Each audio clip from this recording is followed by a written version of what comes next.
Bonjour à tous et bienvenue dans cette web démo sur une nouvelle session du rendez-vous de la facture électronique sur un Zoom sur Sage Automatisation comptable pour la dématérialisation des factures. Aujourd'hui, c'est Bruno Adler qui va animer, qui est responsable ligne 100 chez Apogea. Avant de donner la main à Bruno, je rappelle que si vous avez des questions lors du webinaire, vous pouvez les poser directement dans le chat. On va réserver 5 petites minutes à la fin pour y répondre. Du coup, Bruno, c'est à toi. Merci Jessica. Bonjour à toutes et à tous, bienvenue à ce nouveau rendez-vous de la facture électronique. Donc on va passer une petite heure ensemble à évoquer ce sujet au travers des applications Sage, et comme le disait Jessica, on va faire un focus particulier sur Sage Automatisation comptable qui va être une des solutions permettant d'anticiper, de se préparer au mieux à cette réforme de la facture électronique. Au sommaire, nous allons donc aborder déjà cette notion de préparation et voir ensemble comment vous allez pouvoir anticiper la réforme. Donc le calendrier a été revu, a été décalé, c'est devenu officiel. Mais c'est pas pour autant qu'il faut baisser la garde et qu'il faut attendre que le temps passe. On va vous montrer que avec les applications SET, vous allez pouvoir commencer à anticiper, à vous préparer à cette obligation. On verra également les nouveautés justement de la version 10, donc la dernière version de Sage qui est disponible depuis la fin d'année dernière et qui est la première brique qui va vous permettre de mettre on va dire le pied à l'étrier et de voir un petit peu comment vous préparer sur cette réforme. On fera ce fameux focus sur Sage Automatisation comptable, qui est un outil donc de dématérialisation du processus de facturation fournisseur. Donc, ça va permettre de gérer la réception, le traitement comptable, la validation, le tout en lien direct avec les applications Sage. Et on verra une petite démonstration produit qui vous permettra de voir en réel ce que ça donne. Et on terminera par une session de questions-réponses. Si vous avez différentes questions, comme le disait Jessica, n'hésitez pas à les poser dans le petit chat de cette web session et on fera le point en fin de présentation. Donc, la préparation à cette réforme de la facturation électronique avec la V10. Comme on va le voir, cette version 10, donc disponible depuis septembre 2023, va être véritablement la solution et la version qui va vous permettre de vous adapter à cette réforme de la facturation électronique et de changer progressivement vos habitudes de travail pour être en conformité avec cette nouvelle législation. Donc, il y a eu ce fameux report de quelques mois sur l'obligation de dématérialiser. Comme on disait, il faut vraiment qu'on considère ce report comme une opportunité de mieux s'organiser, de se préparer et de faire en sorte que votre environnement Sage soit prêt pour que cette transition se fasse de manière sereine. Donc, les versions 10 sont vraiment axées sur ces nouveautés, mais vous avez d'autres nouveautés fonctionnelles qui ont été mises en place qui n'ont pas de lien avec cette réforme. Ces nouveautés sont principalement liées au portail de suggestions que Sage a mis à disposition des utilisateurs depuis quelques années maintenant, qui est le fameux Sage Customer Voice. Ce portail va vous permettre de proposer des demandes d'amélioration, de voter pour des demandes d'amélioration qui ont déjà été faites par d'autres utilisateurs, et Sage va faire un petit peu son marché pour récupérer les nouveautés qui intéressent le plus de monde. Donc n'hésitez pas à vous en servir, ça permet vraiment de compléter ces possibilités Sage.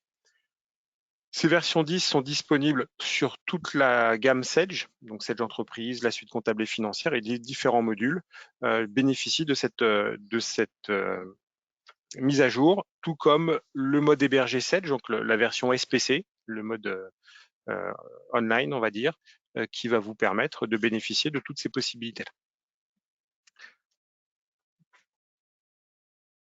D'un point de vue calendrier, donc si on refait un petit point, courant 2024, le PPF va être mis à disposition pour pouvoir commencer à rentrer dans une phase de test dans des conditions réelles. Donc cette phase pilote va être possible à partir de début 2025.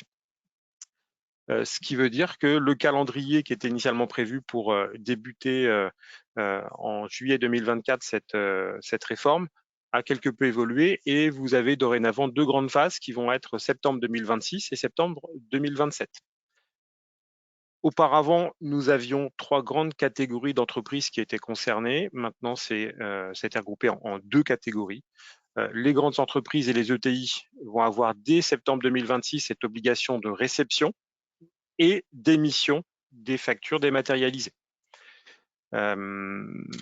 Pour tout ce qui va être TPE et PME, l'obligation de réception est quant à elle aussi en septembre 2026. Donc, toutes les entreprises assujetties à la TVA devront être en capacité de réceptionner leurs factures de manière dématérialisée. Et pour les TPE-PME, cette obligation va débuter en septembre 2027 pour la partie émission. Donc, c'est vraiment les deux grandes dates à retenir. Rien n'empêche une TPE ou une PME d'anticiper cette obligation d'émission et de commencer dès septembre 2026. Voilà, ces obligations sont pour les grandes entreprises, les ETI en septembre 2026 à minuit. Si on refait un petit point sur les grandes dates du calendrier, donc fin novembre 2023, la candidature de Sedge à la phase pilote a été acceptée par l'administration. Donc Sedge est rentré officiellement dans cette candidature. Vous avez en janvier 2024 l'annonce des candidats qui sont candidats à la PDP et vous pourrez les consulter sur le site de l'administration avec la liste officielle des candidats qui ont été retenus pour postuler à être PDP. Et les premières immatriculations en tant que PDP devraient arriver courant mars 2024. L'objectif étant encore une fois que en janvier 2025, la phase de test puisse commencer et que vous ayez voilà, grandeur nature les tests liés à cette réforme de la facture électronique. Ce calendrier a été donc entériné dans le cadre de la loi de finances 2024 et l'article 91 de cette loi de finances valide définitivement ce planning, ce nouveau planning. D'un point de vue préparation, ça veut dire que là, on rentre dans une phase, on va dire, de mise en conformité, de contrôle des données dans ces outils de gestion. C'est-à-dire que depuis septembre, avec cette version 10 de Sedge, l'objectif au niveau de nos clients, ça va être de pouvoir s'assurer que tout ce qui est en place côté applicatif, donc paramétrage, données, soit conforme et vous permettre le jour J de pouvoir rentrer dans une phase de test éventuelle et s'assurer que les données sont renseignées correctement et également de pouvoir préparer le jour J pour la mise en route de cette nouvelle façon de faire. Ce qui va arriver prochainement dans les mises à jour futures, donc les mises à jour mineures que Sedge va mettre à disposition, ça va être une partie d'automatisation des traitements. Pouvoir donc automatiser l'envoi des factures, la réception des factures, faire du rapprochement de la facture avec un document dans la gestion commerciale. Tout ça, ce sera mis à disposition dans le cadre de nouvelles mises à jour qui seront disponibles en auto-update dans les applications.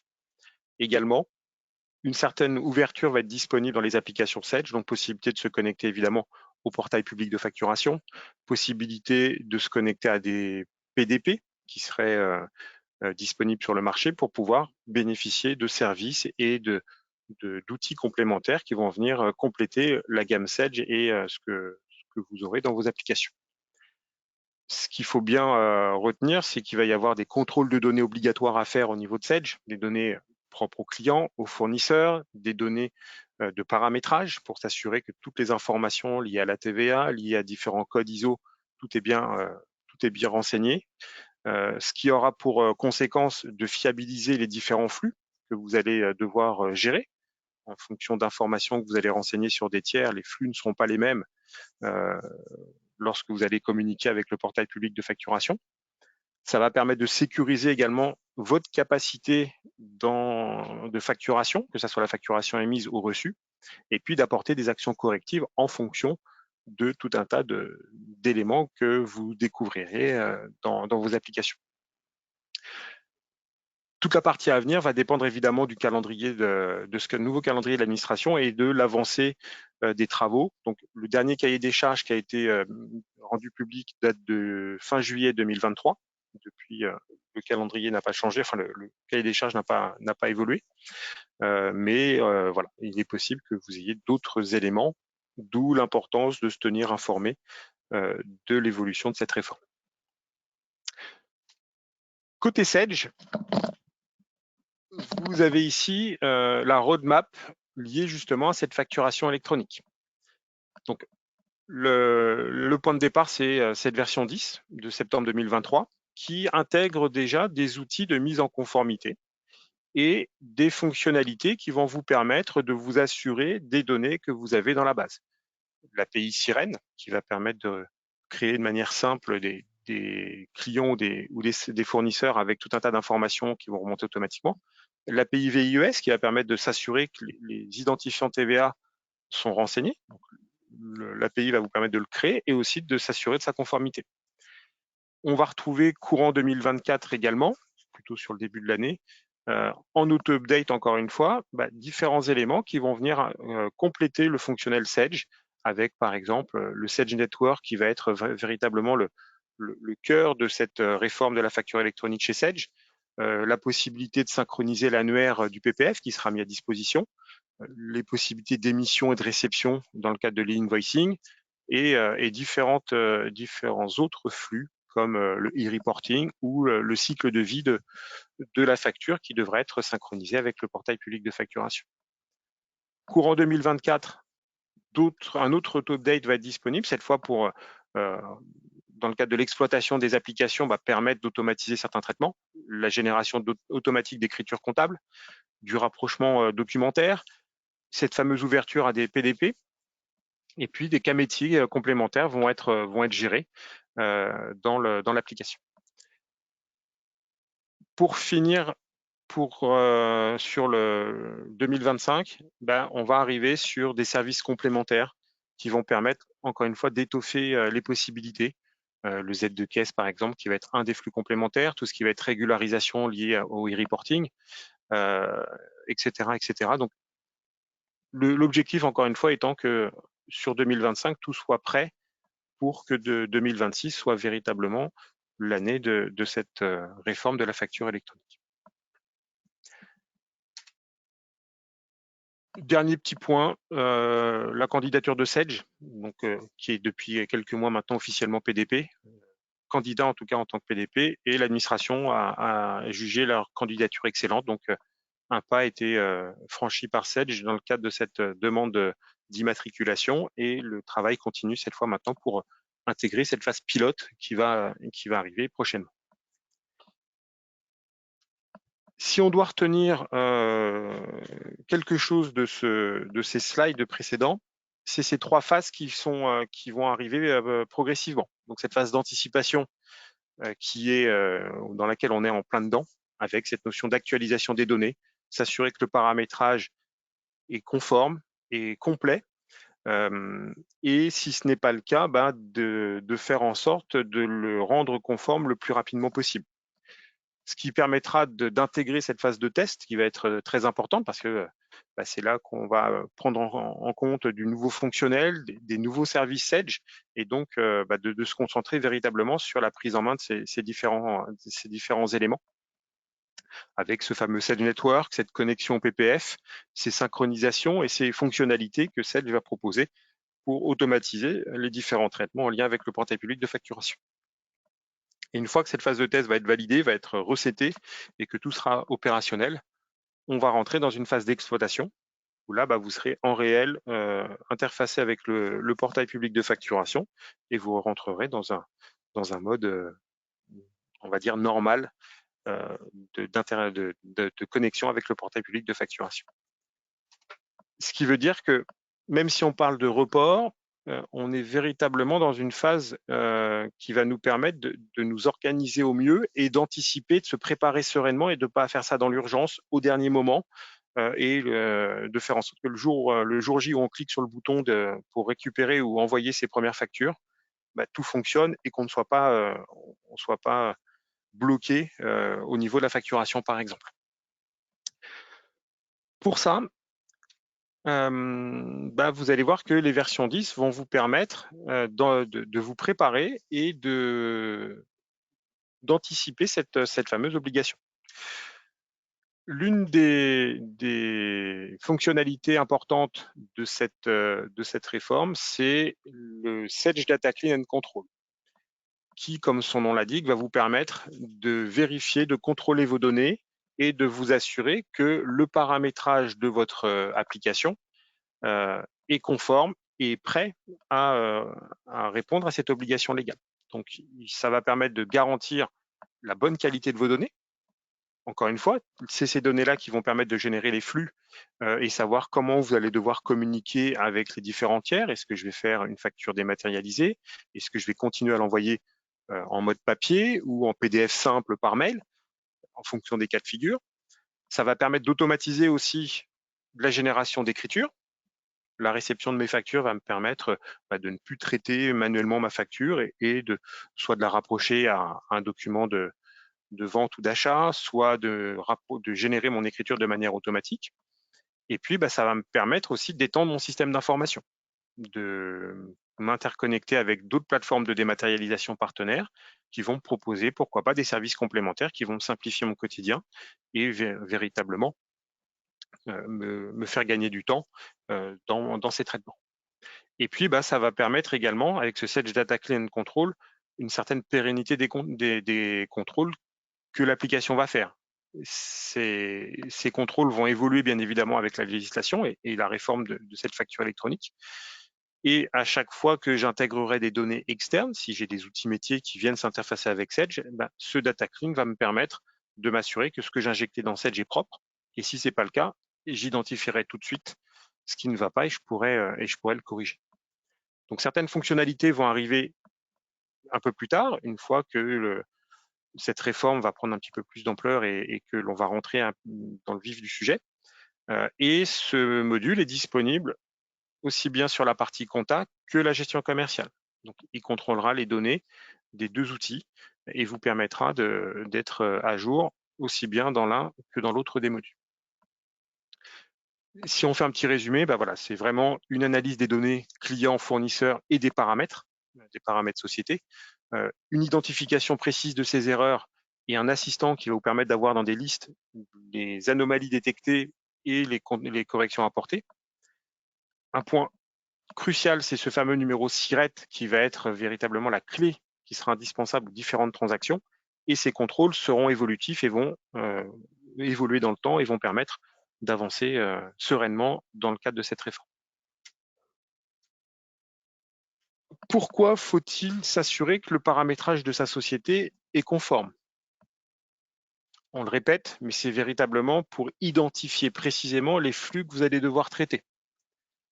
Effectivement, tout le monde n'est pas soumis à cette réforme de la facturation électronique. Donc, typiquement, tous vos clients étrangers, UE, hors UE, vous allez continuer à leur envoyer des factures comme vous le souhaitez. C'est le cas en réception des factures de fournisseurs étrangers.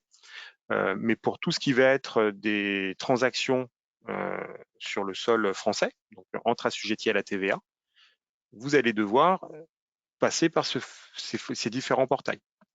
Donc l'objectif, c'est véritablement de transmettre les bonnes informations dans cette facture électronique.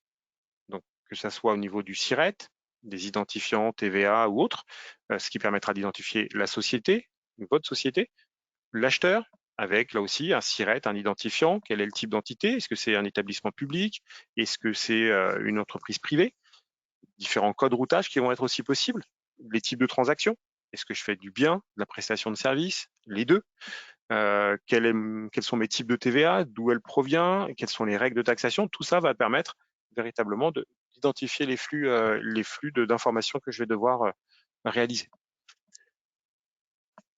Tous ces flux vont dépendre évidemment de l'acheteur, de sa localisation et aussi de son assujettissement. C'est pas parce que je suis une entreprise française que je suis concerné forcément ou que mon client est concerné ou mon fournisseur est concerné par cette réforme. Je dois être aussi assujetti à la TVA. Donc tout ça va me permettre d'identifier précisément à qui j'ai affaire et comment je dois traiter avec ce client ou avec ce fournisseur. On retrouve ici différents types de flux. Le flux 2 qui est de l'invoicing, donc du B2B, et du B2B assujetti et du B2G pour tout ce qui va être facturation avec des collectivités territoriales. Le flux 8 qui va être lui un flux de e-reporting qui va permettre de déclarer tout ce qui va être B2B à l'international lorsque vous allez faire des envois de factures traditionnels. Et puis un autre flux, le flux 9, qui va être lui aussi du e-reporting, mais pour tout ce qui va être B2C. De la vente aux particuliers, vous allez continuer à faire des factures papier éventuellement ou des tickets de caisse ou autres. Mais ce flux d'informations devra remonter de toute façon à l'administration, mais pas sous forme de flux de e-invoicing, mais sous forme de flux de e-reporting. Pour permettre justement d'assurer ces flux, de s'assurer que toutes les données sont conformes, Sage donc a proposé ce Sage Data Clean and Control qui est disponible à partir de différents endroits dans Sage. Le plus simple étant la tuile en fond d'écran qui va vous permettre d'y accéder. Et cet assistant va vous permettre de contrôler différentes informations. Le paramétrage des différentes tables, mes devises, mes modes de règlement, tout un tas d'informations qui vont être reprises dans les échanges de données, mais aussi des contrôles de cohérence sur les différents tiers. Et comme vous le voyez, vous aurez des listes qui vont permettre d'identifier non seulement les anomalies, avec différents types, des anomalies bloquantes ou des informations sur des zones qui seraient à renseigner idéalement. Et puis, en temps réel, chaque modification que vous allez apporter en double-cliquant sur l'élément va vous permettre de corriger et de visualiser tout de suite le travail qui a été réalisé. Certains traitements pourront être faits en masse, directement à partir de ces listes, affecter des codes pays. Ça, vous allez pouvoir le faire en masse. Vous pourrez faire des recherches de SIRET, on va le voir par le biais des différentes API disponibles sur cette nouvelle version. L'objectif étant de pouvoir être en capacité à tout moment de contrôler sa base avant de réaliser les flux que Sage va pouvoir produire. Si on parle de bénéfices, ça va être très simple. Ça va être des analyses rapides, simples, qui vont vous remontrer directement toutes les informations qui ne sont pas cohérentes. Plus d'erreurs. L'objectif, c'est véritablement d'identifier en amont toutes les erreurs à corriger, de le faire en temps réel, et tout ça dans des tableaux de bord dédiés, avec une réactivité. Vous allez pouvoir faire ça à n'importe quel moment. Ça prend quelques secondes et les corrections vont pouvoir se faire par de simples clics dans l'application. Et puis, un point important, c'est que ce module va évoluer et va permettre d'être mis à jour en fonction de changements liés à la réforme et donc d'évoluer dans le temps.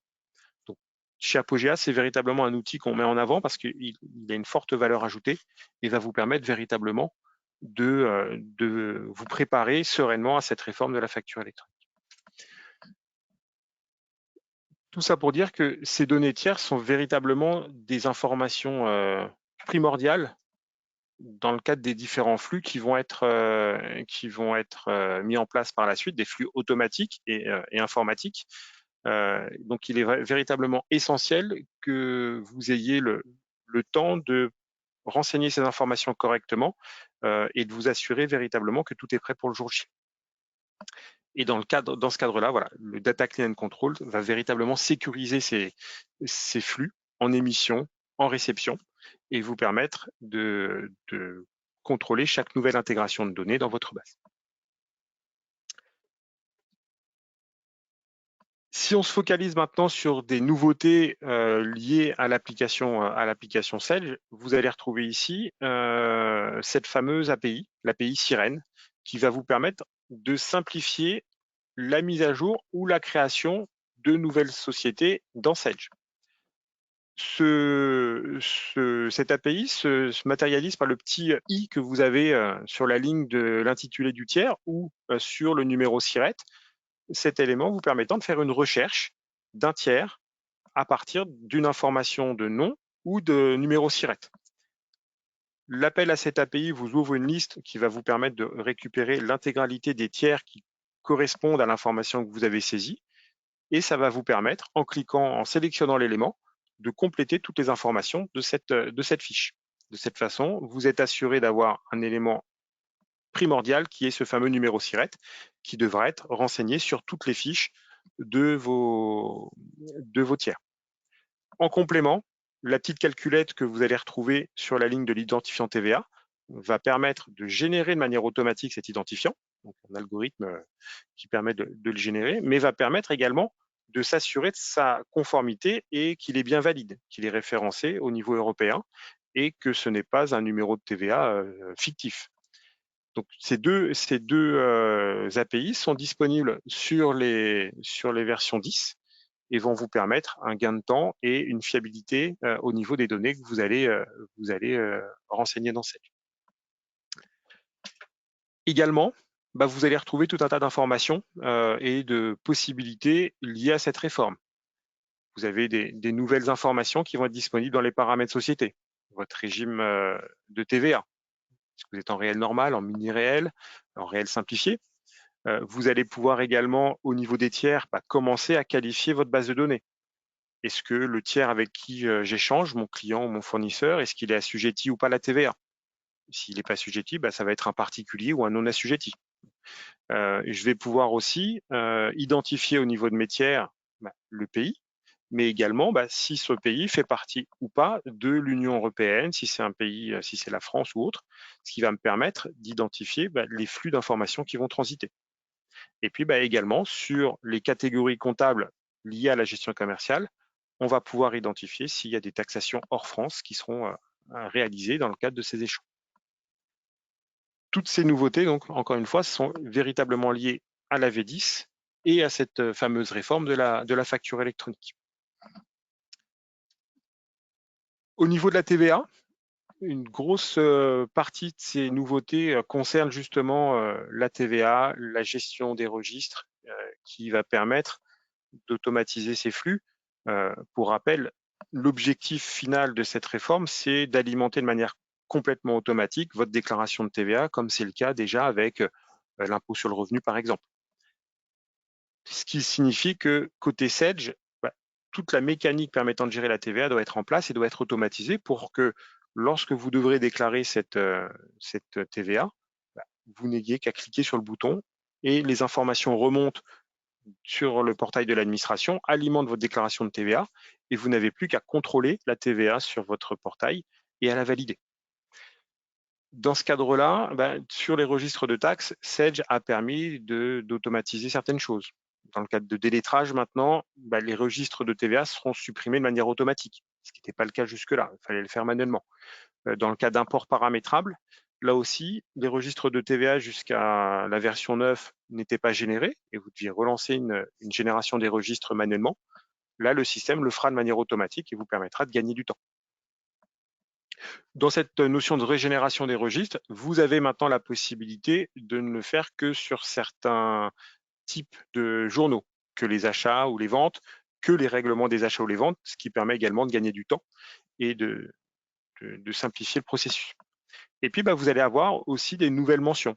Donc, certaines étaient disponibles sur les versions précédentes déjà, je pense à la mention d'exonération, mais vous allez retrouver aussi des types de taxes qui ont été revus en termes de libellé pour que ça soit beaucoup plus clair. Voilà, de la TVA sur les débits dans le cadre de la vente de biens, la TVA sur les services, la prestation, donc de la vente de la TVA sur les encaissements. Et puis la provenance qui va être très importante, qui va permettre là aussi d'identifier les flux et de savoir comment la donnée devra être traitée.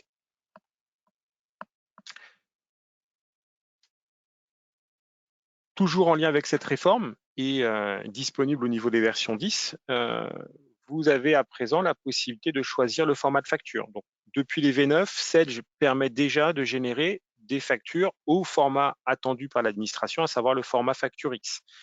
Ce format était obligatoire en V9. Dès qu'on imprimait une facture validée au format PDF, elle était au format facture X. À présent, vous avez la possibilité de mettre ça de côté On l'a vu, il y a quelques soucis sur le portail Chorus qui était valable à une époque, qui n'intégrait pas directement ce format de facture X. On a le choix maintenant et on peut attendre un petit peu, rester sur un format PDF simple et puis le jour J, passer sur un format PDF à la norme facture X. Et dans ce cas-là, vous aurez dans l'application les différents logos qui pourront être intégrés euh, et des fichiers complémentaires qui compléteront le fichier PDF, qui seront les fichiers XML structurés permettant d'automatiser les échanges. Voilà pour cette partie nouveauté. Si on refait un petit focus et un petit point sur l'univers 7G100, on l'a bien compris, la compta et la gestion commerciale sont vraiment au cœur de l'univers Sage. Autour de cet univers gravitent différents modules qui vont permettre de répondre à des besoins. Tout ce qui va être encaissement-décaissement par le module moyen de paiement et la communication bancaire associée. Vous allez avoir un module de trésorerie qui va permettre de gérer tout ce qui va être solde et prévisions et de pouvoir anticiper et agir en fonction. La gestion de tout ce qui va être fiscalité, immobilisation, liasse fiscale, CVAE, etc. est disponible évidemment. Tout ça encapsulé, on va dire, dans du pilotage directement sur Excel avec cette BI Reporting qui va vous permettre d'analyser les données, mettre en place des dashboards, des indicateurs permettant de pouvoir analyser les données traitées dans ces différentes applications. Et puis, vous avez des modules complémentaires, Sage recouvrement créance qui va permettre de fluidifier la relance client, Sage automatisation comptable qui va permettre cette fois de gérer toute la partie facture fournisseur dans Sage. Bien évidemment, tous ces modules sont interconnectés. Et ce que je fais d'un côté est récupéré de l'autre. Les moyens de paiement vont interagir avec les banques, vont remonter les informations dans la compta, la trésorerie va se baser sur les données de compta. Tous ces éléments sont véritablement ne forment grosso modo qu'un mode ERP avec une base de données unique et vous permettent de travailler en toute sécurité dans les différents modules. Ce qu'on va faire aujourd'hui, c'est un petit focus spécifique sur la partie ACS qui est une des réponses possibles pour cette réforme de la facture électronique et va permettre d'anticiper la réforme et de vous préparer dès à présent dans le processus d'enregistrement de vos factures fournisseurs. Donc ce module, Sage automatisation comptable, est l'outil de dématérialisation des factures fournisseurs. Et l'objectif de cet outil est véritablement de simplifier toutes les étapes du traitement comptable de la facture. Que ça soit au niveau de la réception, toute la partie numérisation et archivage.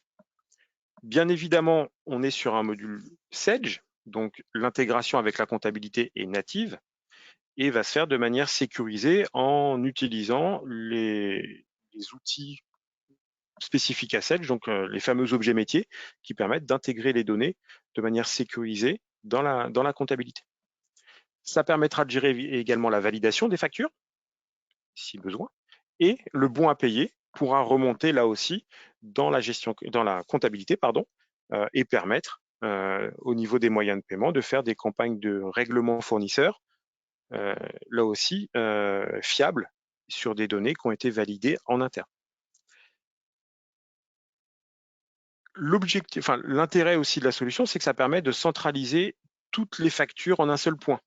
Que ça soit une facture papier que vous recevez, une facture X qui va être reçue ultérieurement, un mail ou une facture que vous allez devoir récupérer sur un portail de fournisseurs.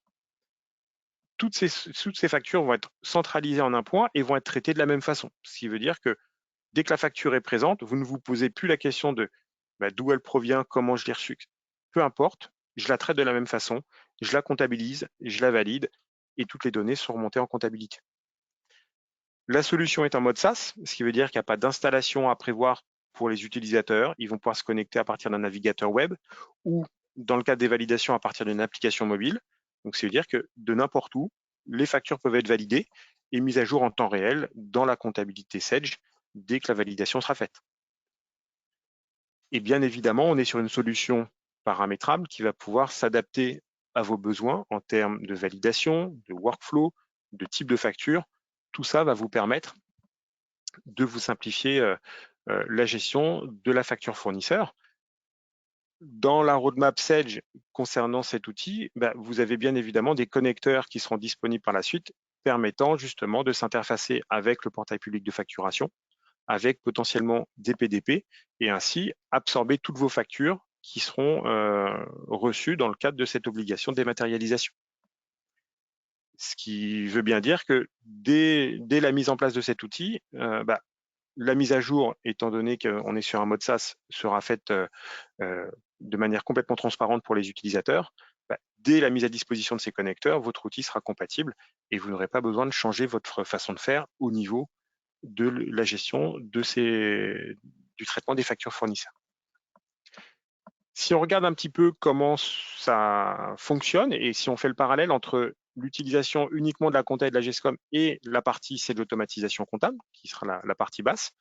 Dans le cas de la comptabilité Sage, toute la partie invoicing va être gérée dans la compta. Donc, dans le cadre du SDCC, donc le Sage Data Clean and Control, vous aurez des captures de vos factures. Donc, ces factures seront intégrées dans une bannette virtuelle de la comptabilité et vous permettront de générer des écritures comptables, des écritures générales, de l'analytique et derrière de procéder au paiement. Dans ce cadre-là, vous voyez que certaines étapes seront automatiques, d'autres manuelles. Mais donc, si on repart sur la compta, on ne traitera de manière automatique que les factures qui seront reçues sur le portail public, sur un des portails qui seront disponibles.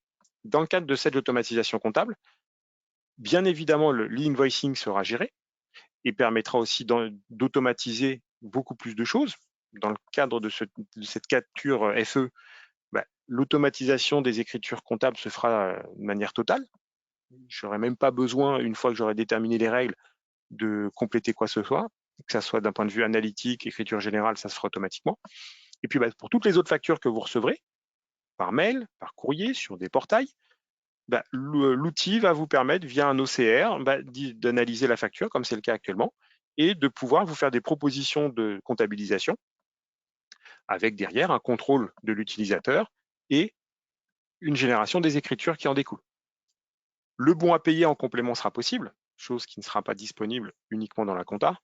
Et ce bon à payer remontera évidemment dans la comptabilité qui permettra de valider les paiements à réaliser par la suite. Une fois la facture qui sera la facture traitée, elle va être automatiquement archivée dans l'application et va permettre une consultation et un accès aux données en temps réel à partir de la comptabilité, à partir d'ACS avec des recherches multicritères qui seront disponibles et vous permettront de retrouver n'importe quelle facture qui aura été traitée par l'application. Plutôt qu'un schéma, je vais vous faire une petite présentation du module en conditions réelles afin que vous puissiez avoir une idée de ses possibilités. Et hop, voici la page d'accueil du module ACS. Donc, comme on le disait, ACS est un module en mode SaaS, donc il est accessible à partir d'un navigateur. Là, je suis sur Edge, ça marche sur Chrome, ça marche sur différents navigateurs, Mozilla, Safari, sur Mac. Et une fois connecté, donc je m'identifie avec un login, une adresse mail et un mot de passe, j'arrive sur mon dashboard qui va me permettre de savoir ce que j'ai à faire dans l'application. Évidemment, en fonction de mon utilisateur, je vais avoir des rôles. Là, j'ai un rôle de comptable, un rôle de valideur, ce qui me permet d'accéder à cette huile. J'ai 9 factures en attente de comptabilisation, une urgente, qui est là depuis un petit moment. Je dois valider une facture également, dans le cadre de mon activité. Et puis, j'ai mis 2 factures en litige et je retrouve ici mes 2 litiges qui apparaissent directement ici. Pour traiter mes factures, je vais avoir différentes possibilités d'intégration. Toutes les factures qui proviendront de mon portail public, mon PPF, remonteront de manière automatique dans l'outil et seront mises à disposition le matin. Je les retrouverai ici, je pourrai les traiter. Je vais pouvoir également me connecter à différents portails, Amazon, Orange, Veolia ou autres.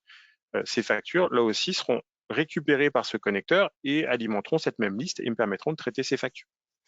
Je vais pouvoir également mettre en place une ou plusieurs adresses mail dédiées à l'application qui vont me permettre de rediriger toutes les factures que je vais recevoir par mail.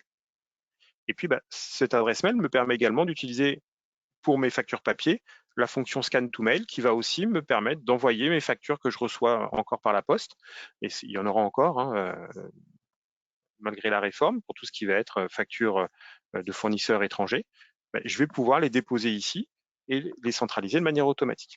Et puis, dans mon cas, je vais faire un dépôt manuel. C'est que sur mon ordinateur, j'ai des factures PDF qui sont disponibles. Je vais pouvoir les sélectionner ici, les envoyer sur mon portail et les mettre à disposition d'ACS pour que je traite cette facture dans l'application. J'ai deux types de factures ici, une facture X, et vous voyez que le traitement a été très rapide. On est sur des structures de fichiers normées, donc j'ai des balises qui me permettent d'identifier précisément les informations à récupérer et où je dois les récupérer. Et puis, j'ai des factures en PDF simple, où là, c'est l'OCR qui va analyser mon document et extraire là aussi toutes les informations qui vont être utiles pour la comptabilisation et la validation. Une fois que ces factures vont avoir été traitées, elles vont alimenter ma bannette des factures en attente de comptabilité, qui sera la première étape à réaliser. Donc, mes 3 factures ont été intégrées, je les retrouve ici, et puis j'ai déjà des informations qui ont pu être identifiées. Mon numéro de facture, la date de facture, mon fournisseur a priori est déjà connu, et j'ai des informations sur les montants qui ont été récupérés.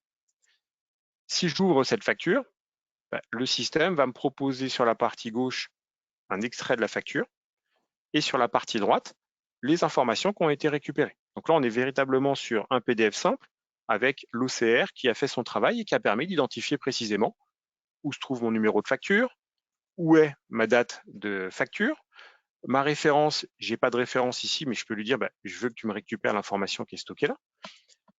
Et je vais pouvoir identifier précisément également le type de document. Là, on va dire que je suis sur une facture de frais généraux. Cette facture de frais généraux va me permettre d'identifier le journal dans lequel je vais comptabiliser mes factures, va me permettre d'identifier aussi le workflow de validation qui va être à mettre en place pour le bon à payer, en lien avec mon organisation. Je vais pouvoir indiquer ici quelle est l'agence, ou ça peut être un établissement, un service, un département, qui va être utilisé dans le cadre de la validation de cette facture et donc me permettre de choisir les valideurs potentiels. Le fournisseur a été identifié. En complément de l'identification du fournisseur, si j'avais un RIB dans la fiche de mon fournisseur et un RIB présent sur la facture, un contrôle serait mis en place permettant de m'assurer que le RIB qui est renseigné sur la facture correspond bien à celui que j'ai dans la base. Et si ce n'est pas le cas, c'est moi qui vais comprendre pourquoi c'est différent. Est-ce que c'est un nouveau RIB? Est-ce que c'est une fraude? Et ça me permet d'identifier cette information. Je vais pouvoir retrouver ma date d'échéance, qui sera soit calculée par rapport aux conditions que j'ai définies dans Sage, soit par rapport à ce que le fournisseur m'a renseigné dans la facture. Et puis, le mode de règlement, c'est le même principe. Je vais pouvoir appliquer celui de mon document ou celui que j'ai dans ma comptabilité. Le système me reprend ici mes informations de hors taxe, TVA et TTC, en m'identifiant précisément les zones sur le document. Et à partir de là, le système va me permettre de générer mon écriture comptable. Comme c'est une nouvelle facture, le système me demande d'attribuer un compte et une TVA. Donc, il m'a repris ici certaines informations qui pourraient correspondre à ce besoin. Je retrouve bien évidemment l'intégralité des comptes de ma comptabilité.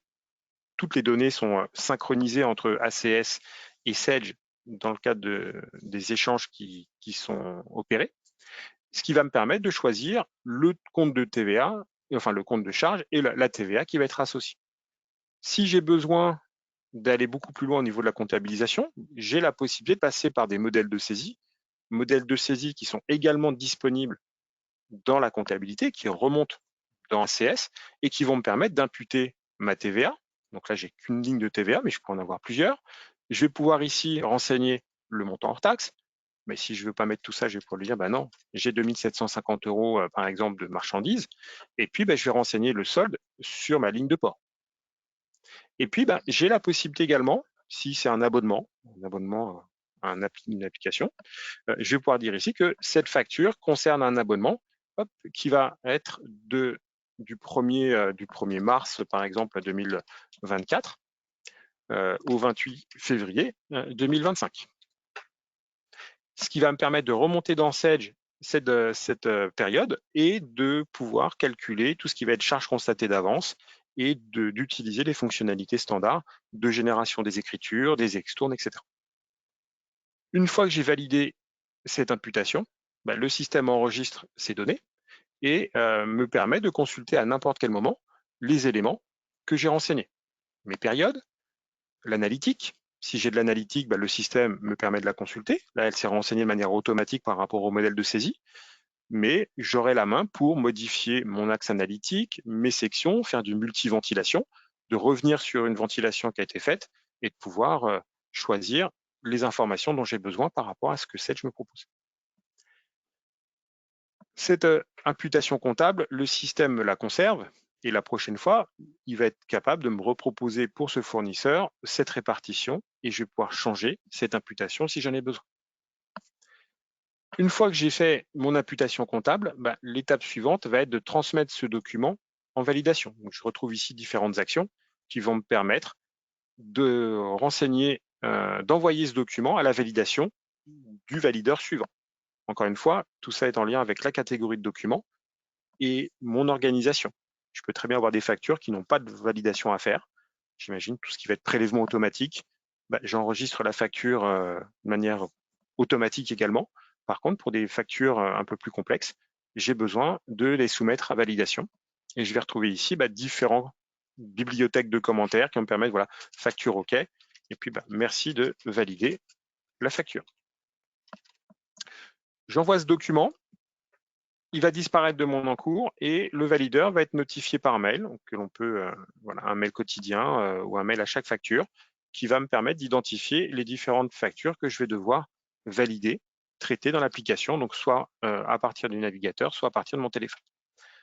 Un petit point sur une facture X, l'application est déjà compatible avec ce format de facture. On remarque ici qu'on est sur une facture X avec le petit logo qui est ici, ce qui va permettre en termes de paramétrage d'aller beaucoup plus loin et de pouvoir faire des mappings sur la facture et d'identifier les différents champs de cette facture pour automatiser la mise à jour des informations et surtout aller beaucoup plus loin en termes d'imputation comptable. Dans le cadre de l'OCR, l'imputation va se faire sur des pieds de facture. Avec la facture X, on va pouvoir aller sur la ligne de facture et pouvoir, quand on éclate ici les différents montants, indiquer que si j'ai telle information, c'est tel compte, ou telle autre information, c'est tel autre compte.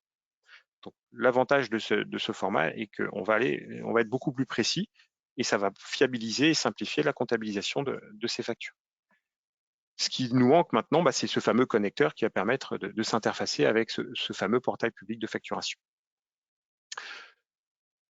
Je vais me connecter cette fois en tant que valideur. Donc, j'ai une délégation avec le compte de Vincent et je vais pouvoir consulter les informations qu'il a à disposition. Je vois qu'il a 12 factures en attente, dont 6 qui commencent à être urgentes. Je retrouve ici la facture que j'ai imputée tout à l'heure et je vais avoir dans cette liste les différentes informations qui ont été extraites ou renseignées à l'étape précédente. J'ai encore une fois ma facture sur la partie gauche et sur la droite, je retrouve mon récapitulatif de facture. Je vais avoir la notion d'écriture comptable avec l'analytique qui sera disponible, les commentaires. Je vais avoir différentes pièces jointes que je pourrais ajouter pour justifier la facture et la valider. Et j'aurai aussi ma piste d'audit fiable qui me permet de savoir exactement qui a fait quoi, quand, et qui doit faire quoi, qui a mis un litige, quel est le litige en question, et toutes ces informations seront consultables ici à n'importe quel moment. En tant que valideur, je vais pouvoir renseigner ici les informations dont j'ai besoin, et donc mettre éventuellement la facture en litige si je me rends compte qu'il y a un souci. Je vais pouvoir la rediriger à une autre agence ou à un autre valideur, la retourner à l'étape précédente si je ne suis pas le bon interlocuteur. Tout ça va me permettre d'agir sur mon document et de donner un accord éventuel. Cet accord, je vais pouvoir le donner avec ce fameux bon à payer. Bon à payer qui va nécessiter également un petit commentaire. Donc voilà, ma facture, le BAP est OK, règlement possible. Tous les commentaires qui vont être renseignés dans ce document seront bien évidemment conservés et consultables à n'importe quel moment dans cette piste d'audit fiable dont on parlait. Je génère mon action et là aussi, la facture disparaît de mon encours et j'ai la possibilité de continuer la validation. J'ai des validations en masse de possibles. Une fois que j'ai consulté toutes mes factures, je peux choisir les factures à valider et je les valide de manière automatique. Les différentes listes, j'ai la possibilité de faire des exports avec des recherches qui vont me permettre d'affiner les sélections et d'extraire toutes les factures de manière automatique dans des fichiers Excel, dans des fichiers PDF et de récupérer l'intégralité des données. Une fois que ma facture a été validée, alors le workflow peut être plus ou moins complexe, on le disait, pas de validation du tout et la facture est en bon à payer automatiquement, ou alors je vais pouvoir faire des validations sur 1, 2, 3 niveaux.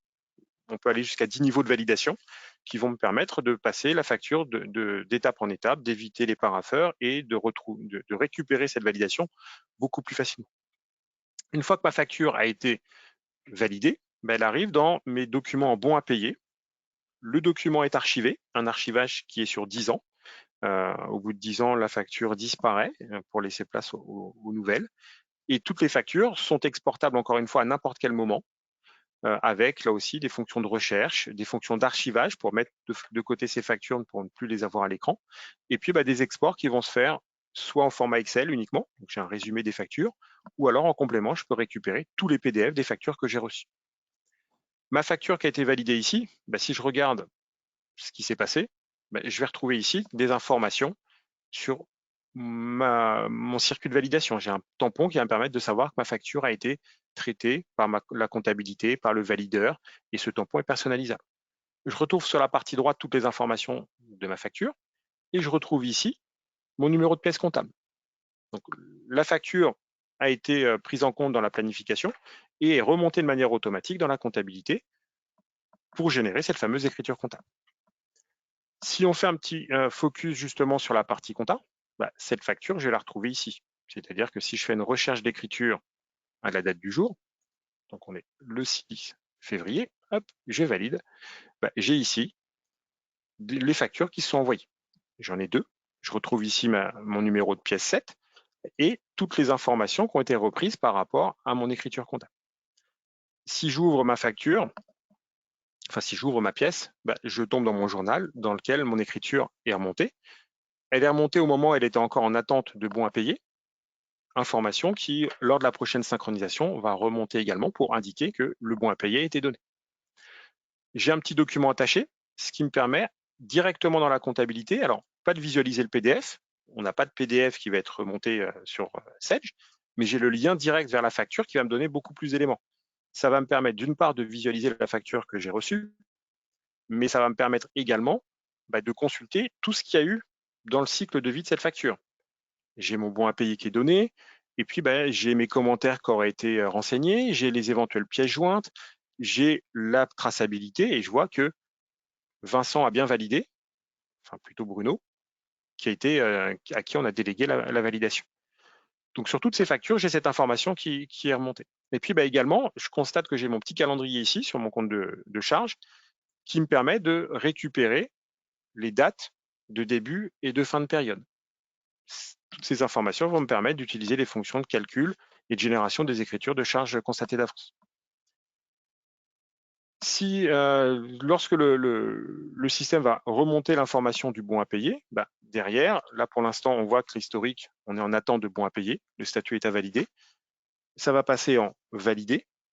Côté moyen de paiement, on aura la possibilité de récupérer toutes les factures à échéance qui ont également une position de bon à payer sur à régler. Donc, ce qui va me permettre de ne régler que ce qui est à échéance et qui a été validé par les personnes concernées.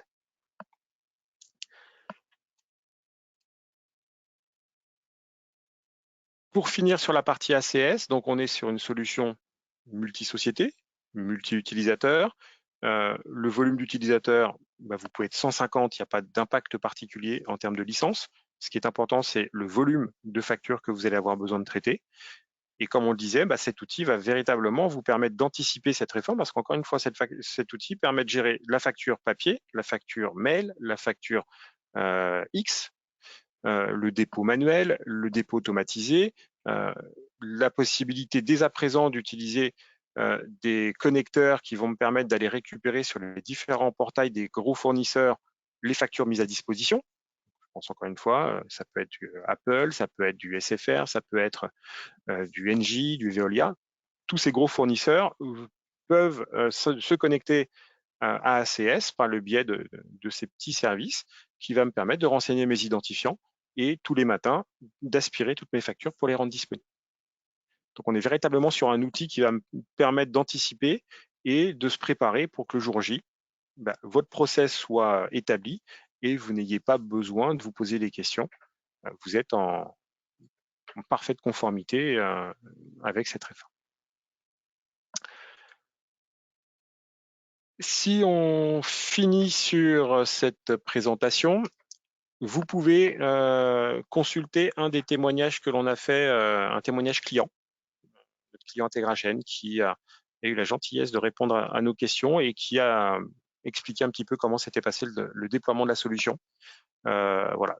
Tous ces témoignages sont disponibles sur notre chaîne YouTube et vous permettent de voir un petit peu comment ça s'est passé, la méthodologie utilisée, les temps de déploiement. Et puis pour plus d'informations, vous pouvez revenir soit vers moi, soit vers votre commercial Apogea, qui se fera un plaisir de pouvoir vous accompagner et vous aider dans ce projet de dématérialisation. Je vous propose que l'on passe aux questions-réponses. Jessica, je ne sais pas s'il y a des questions qui sont disponibles. Oui, alors la première question, quelles sont les dates pour les associations exonérées de TVA? Alors, si vous n'êtes pas assujetti à la TVA, pour l'instant, vous n'êtes pas dans le périmètre de la réforme de la facture électronique. Donc, pour l'instant, une association non assujettie à la TVA, vous allez continuer à récupérer vos factures comme avant et à les émettre éventuellement aussi comme avant, par mail, par papier. Il n'y a pas d'obligation de dématérialisation des factures. Encore une fois, l'objectif au final, c'est l'alimentation de la déclaration de TVA. Donc, si vous n'en avez pas. Alors, on a une deuxième question. Dans le cadre de la facture électronique, doit-on paramétrer les fournisseurs étrangers et comment ce sera pris en compte dans les déclarations? Alors, au niveau des fournisseurs étrangers, vous allez devoir effectivement indiquer que vous êtes sur un non assujetti à la TVA. On avait le petit indicateur au niveau de la fiche tiers. La seule différence, c'est que la facture du fournisseur étranger, vous allez continuer à la traiter comme avant. Alors, soit avec un outil de dématérialisation type ACS, et lui va vous permettre d'automatiser l'enregistrement, et ce qui veut dire que ce soit un fournisseur étranger ou national, vous ne vous poserez pas la question, vous traitez la facture. Par contre, c'est dans vos outils de gestion que vous allez avoir un flux qui va permettre de remonter l'information à l'administration, comme quoi vous avez des acquisitions intracommunautaires, que vous avez eu des flux intracommunautaires. Donc, on est vraiment sur les deux flux importants, les deux notions. La notion de invoicing pour l'émission de la facture dématérialisée entre assujettis à la TVA, et puis le e-reporting qui va permettre de gérer les autres cas de figure, tout ce qui va être lié aux particuliers et tout ce qui sera avec des tiers étrangers, UE ou hors UE. Alors, j'ai une autre question. Pour ceux qui sont au prorata des TVA, comment ça se passe? Alors là, on va rentrer dans des cas particuliers et pour l'instant, moi, j'ai pas de réponse à ce niveau-là. En tout cas, la gestion du prorata sera prise en compte. On est sur des cas métiers, des cas traités par l'administration. Côté ACS, le prorata de TVA va être géré, c'est-à-dire qu'on va pouvoir appliquer un prorata de TVA sur les factures que vous allez recevoir. Et puis derrière, toute la partie flux va reprendre les informations qui seront dans la compta. Donc, que vous ayez un prorata ou pas, au final, je dirais que ça ne va pas changer grand-chose dans le processus, mais il y aura cette application des prorata. Côté ACS, c'est quelque chose qui va pouvoir être fait avec les modèles de saisie, typiquement. On va pouvoir automatiser le calcul officiel de la TVA par rapport à ce que vous auriez sans prorata. Alors, j'ai une autre question. Est-ce que Apogea va proposer un module permettant de connecter Sage Compta avec un logiciel métier différent de Sage GestionCom? Alors, il y a déjà des possibilités de connexion d'outils métiers avec les applications Sage. La plupart du temps, les outils métiers en question ont leurs connecteurs qui permettent de déverser des factures Sage, des factures dans Sage, que ce soit des factures de vente ou d'achat. S'il n'y a pas de connecteur standard, on a un service développement qui s'occupe de mettre en place des connecteurs sur mesure permettant de répondre à des besoins. Alors, ça peut être des connecteurs qui vont interagir entre les outils de manière automatique et sans intervention humaine, ou alors ça peut être des outils qui vont permettre d'exporter d'un côté des fichiers pour ensuite les importer côté Sage, un port manuel ou un port automatique en fonction des besoins. Donc après, tout va dépendre des besoins, tout va dépendre des outils que vous avez au niveau des applications métiers, mais en tout état de cause, il y a des possibilités d'intégration entre ces environnements, alors que ce soit une application métier, que ce soit un site web type un PrestaShop ou autre, il y a des possibilités de connexion un peu comme ce que fait Sage avec entre ACS et la comptabilité. Alors, j'ai une autre question. Le module automatisation, Sage automatisation comptable nécessite de migrer de Sage V9 en V10. Alors, si vous êtes en version 9, ACS est compatible. C'est pas un souci. Par contre, ce qu'il faut bien retenir également, c'est que dans le cadre de la réforme de la facture électronique, la version qui permettra de prendre le pas et de se connecter à l'environnement, donc au Sage Network, au PPF, etc., c'est véritablement la V10. Si vous n'êtes pas à minima en V10, vous ne pourrez pas bénéficier des fonctionnalités qui vont vous permettre de vous préparer à cette réforme et surtout de de pouvoir vous répondre à cette obligation. Donc, vous pouvez déployer du ACS, ça permettra de gérer la réception des factures, mais tout ce qui va être flux e-reporting, qui seront gérés à partir de la comptabilité, nécessiteront de bénéficier de cette version 10 qui est également compatible avec ACS, évidemment. Alors, j'ai une dernière question. En format facture X, peut-on envoyer des pièces jointes? Oui, la pièce jointe est disponible avec le format FactureX. La petite différence, alors je pense à la GESCOM principalement, quand vous allez envoyer des pièces jointes, des documents liés dans un document, et que vous faites ça par mail, les pièces jointes ne sont plus jointes au mail directement, mais elles sont intégrées dans le PDF sous forme de pièces jointes au PDF.